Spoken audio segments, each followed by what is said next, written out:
Generaciones futuras. El panel de alto nivel incluye a Gro Harlem Brundtland, la ex primera ministra de Noruega que presidió la llamada Comisión Brundtland en 1987.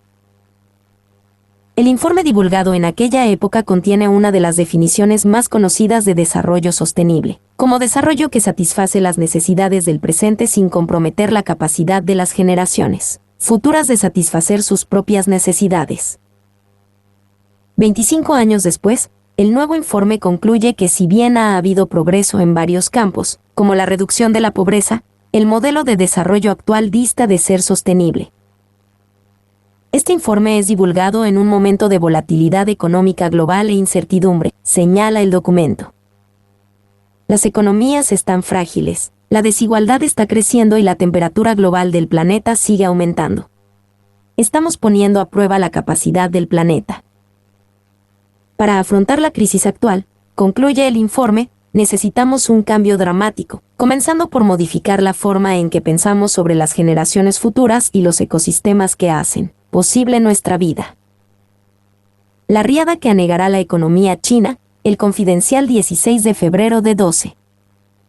Por José M. de la Viña, lectura recomendada.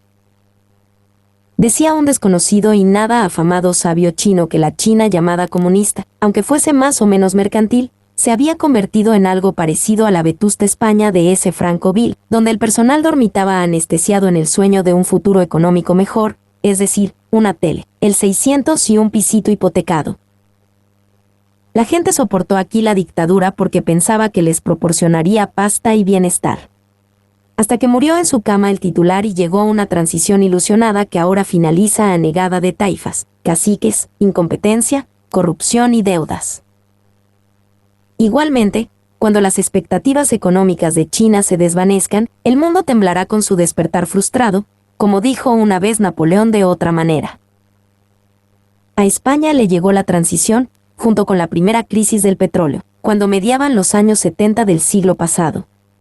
Siguió un futuro esperanzador que hemos triturado sazonándolo con pan y circo e incultura galopante, asnando concienzudamente a las masas al borrar todo atisbo de criterio y educación en ellas, poniendo a gobernar a gente floja o sin escrúpulos, que acatan los mandatos de los lobbies o los dogmas triunfantes, satíricos y tronantes, eliminando cualquier atisbo de innovación prudente y de ilustrada humanidad. Provocando, como colofón a tanta insidia, la ruina por inanición de las hormigas desempleadas a causa de cigarras ladrilleras acaparadoras de losetas, de horror estético adosado y de contaminante codicia. El embalse de Asia. Volviendo de los poco escarpados cerros de Úbeda, sin mediar cita amorosa, el Himalaya se encargará de desaguar el contaminante y depredador crecimiento económico de China, si antes no le estallan burbujas y desigualdades ante sus propias narices de ojos rasgados. El Himalaya embalsa el 40% del agua dulce del planeta y sacia la sed de 1.400 millones de personas a través de 10 grandes ríos, algunos tan míticos y omnipresentes como el Mekong, el Yangtze, el Ganges o el Indo, que fluyen unos por su vertiente norte hacia China y el resto por el sur hacia la India o los vecinos aledaños de ambos. Que los glaciares del Himalaya se están licuando es un hecho constatado según satélites cotillas ideológicamente mal calibrados. Apenas simples externalidades, ya se sustituirán por otra cosa por obra y gracia de la sacrosanta tecnología, sin efectos colaterales para la religión económica dominante. Casi nadie niega que, mientras los hielos otrora perennes se funden, sus ríos continuarán caudalosos e incluso se seguirán formando aguas abajo idílicos lagos que hace unos decenios no existían. Pocos dudan que buena parte de esa agua acabe antes o después en el mar a pesar de la diabólica presa de las tres gargantas, paradigma de una civilización fracasada, contribuyendo a aumentar su nivel, anegando tierras bajas, empezando por buena parte de la populosa y a menudo desgraciada Bangladesh. Según observaciones realizadas, el saldo neto de hielos derretidos en el Himalaya durante los últimos 10 años es cero. Consuelo falaz. Los glaciares localizados en cotas inferiores se están perdiendo sin remedio. Los monzones han desaparecido de muchas regiones, dejando desolación y agricultores arruinados. A cambio, las nieves caídas estos años en altitudes mayores parece que se han incrementado. El teórico alivio podría ser un fenómeno temporal, En todo caso, los hielos no volverán a los glaciares situados en altitudes menores, empobreciendo a sus lugareños que hasta ahora tenían un modo de vida sostenible y digna, libres de las civilizadas locuras depredadoras occidentales. Para completar el cuadro, lluvias torrenciales serán compensadas con sequías pertinaces. La proliferación de episodios meteorológicos extremos será una consecuencia más de este enredo climático. Ya lo está haciendo. ¿Quién dará de beber, regará los campos que proporcionan sustento y trabajo a tantos millones de personas? La mayor asesina de la historia regresará de nuevo con su guadaña, empleándose con entrópica fruición, como nunca antes lo había hecho. Se desaguará en los océanos. El nivel de los mares está incrementando 1,5 milímetros al año a causa de la licuefacción de los hielos eternos, no solo glaciares. Otros 2 milímetros más son debidos a la dilatación producida por el aumento de la temperatura de sus aguas. En total, unos 3,5 milímetros anuales. Según estimaciones, nuestra sapiencia científica no da más de sí. A finales de siglo el nivel de los océanos se habrá incrementado entre 30 centímetros y 1 metro.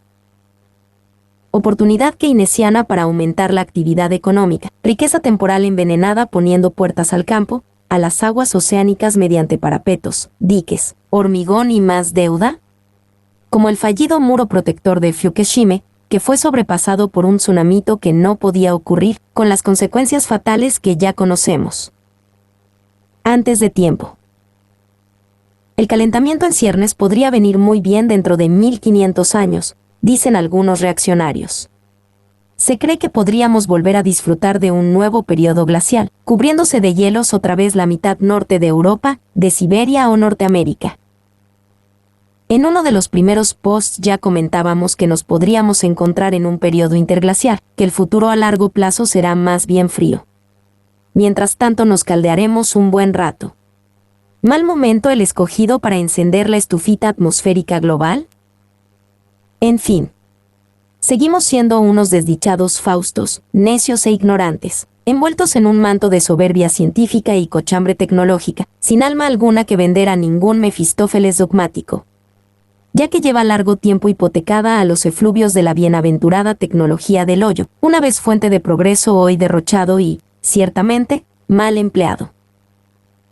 El Producto Interno Bruto no considera las externalidades negativas del planeta.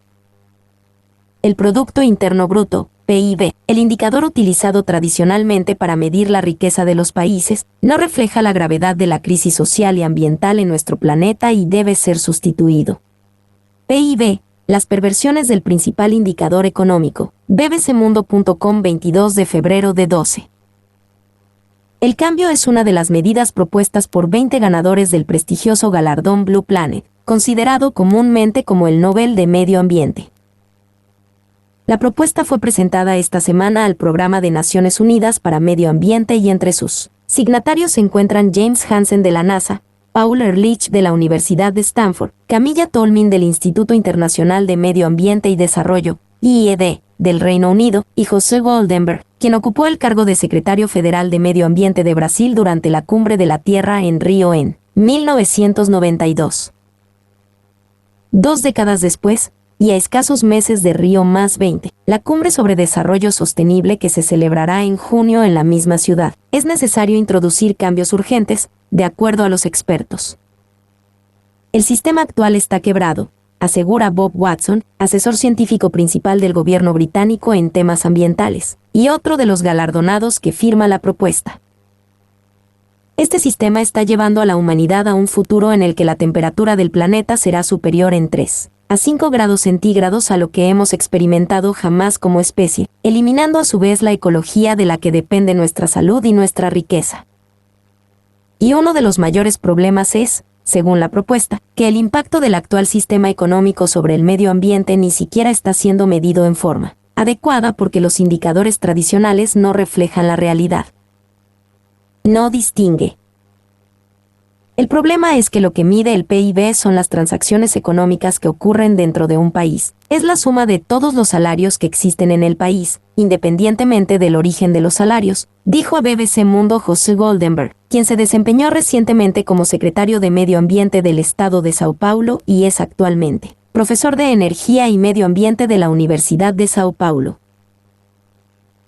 Por ejemplo, si hubiera una inundación en Uruguay, el número de personas que va a tener que trabajar para corregir los daños de la inundación va a tener que aumentar y por lo tanto el PIB aumenta. Puede ser que la inundación cause daños terribles para la población y a pesar de eso el PIB aumenta, explicó Goldenberg. Es decir, el PIB es una medida de la actividad económica, pero no distingue si la actividad económica es para bien o para mal. Para el experto brasileño, el PIB es en realidad un indicador perverso del bienestar social. Es una medida puramente económica de la cantidad de transacciones financieras que son hechas en el país. Los economistas saben eso, pero usan ese indicador porque es fácil de calcular con precisión, pero, por ejemplo, cuanto más gente esté enferma en un país, mayor será el PIB porque será necesario gastar más dinero para curar las personas. Para Camilla Tolmin, el problema con el PIB es que deja fuera factores importantes e incluye otros independientemente de si son favorables o perjudiciales. Tomemos el ejemplo de un país con grandes recursos forestales. Si se cortara todo el bosque, el PIB ese año sería muy alto, pero a largo plazo el país se habrá empobrecido por la pérdida de uno de sus principales recursos, dijo Tolmin a BBC Mundo. Otros indicadores. ¿Qué alternativas existen al PIB? Es hora de buscar mecanismos innovadores para medir las economías, según los expertos signatarios de la propuesta. Hace mucho tiempo ya se inventó otro índice, el Índice de Desarrollo Humano, que es una combinación de la actividad económica, es decir, el PIB, más el nivel de educación y de salud y captura mucho mejor que ocurre dentro de un país, señaló Goldenberg. El problema, según el experto, es que lo que está ocurriendo con el planeta, con los cambios climáticos, no está siendo captado ni siquiera por el Índice de Desarrollo Humano. Estamos liberando gases que están cambiando la composición de la atmósfera y por tanto la temperatura está aumentando y la cantidad de eventos climáticos extremos está aumentando también.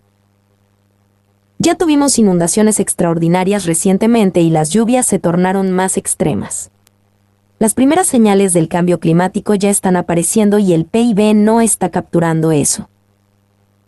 Hay varias propuestas. La más simple es dar valor a la cantidad de carbono emitido. Por ejemplo, para cada tonelada de carbono se cobra $50, con lo que se estará castigando a los emisores de carbono y favoreciendo fuentes de energía que no generan emisiones. Otra de las propuestas es incorporar la desforestación, midiendo la cantidad de carbono emitida al quemar bosques. Cada vez que se corta una hectárea de bosque se emite aproximadamente 100 toneladas de carbono, señaló Goldenberg a BBC Mundo.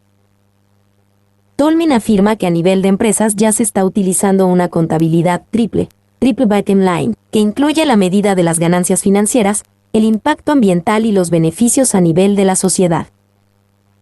Lo que pedimos es que este tipo de contabilidad sea aplicada a nivel de economías nacionales, señaló Tolmin. Goldenberg señala que a nivel de Europa algunos países como Suecia ya están introduciendo cambios en sus indicadores y se están considerando modificaciones, por ejemplo, en el estado de Amazonía, aunque aún no ha habido decisiones importantes a nivel de países. Por eso es que hacemos este llamado para que en la cumbre de Río+20 se tome una decisión clara al respecto. El mito del crecimiento perpetuo. Medidas propuestas. Sustituir el PIB. Poner fin a los subsidios a sectores energéticos o agrícolas con un alto costo ambiental. Mi nombre es Demim. Soy tu asistente personal. Mi sitio en internet es demim.es.tl.